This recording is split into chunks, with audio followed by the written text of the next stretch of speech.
Sige Dol, ipakita natin Dol kung paano ikabit Dol. Maganda yung WRP, cornering, tsaka yung mga lubak-lubak. Next na naman natin i-feature is yung shock absorber ng Mio. Okay, so ito yun mga kamotasia. So shock absorber ng Mio. Kay Mio 125. Actually, click ito. Yan o. Click 125.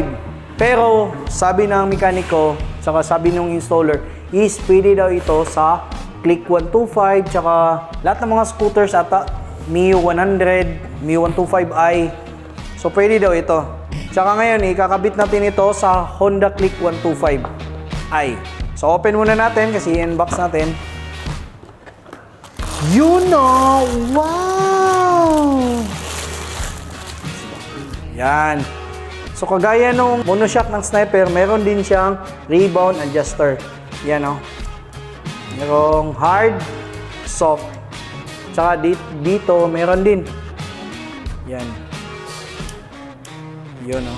So iti-test natin, tsaka ipapakita natin kung plug and play din ba siya sa Honda Click at paano siya ikabit. Okay? Tara, let's go!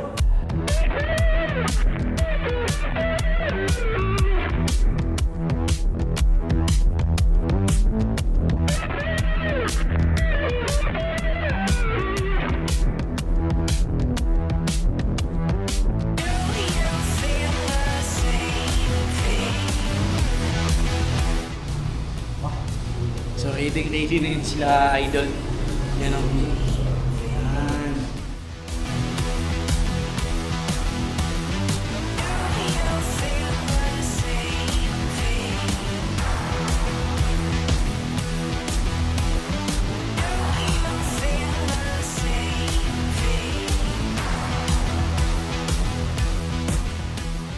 So yun mga kamutation, natapos yung unboxing natin at saka installation ng shock absorber ng Honda Click 125. Tsaka pwede daw ito sa iba pang mga scooters. Okay, sa halagang 3,600 mga kamutation, meron ka pang free na extra hard spring. Okay? So di ka na luging-lugi. Panalo na. Paldong-paldo na. WRP is located at Naranghita Street. So ano pang iniintay? Tara na!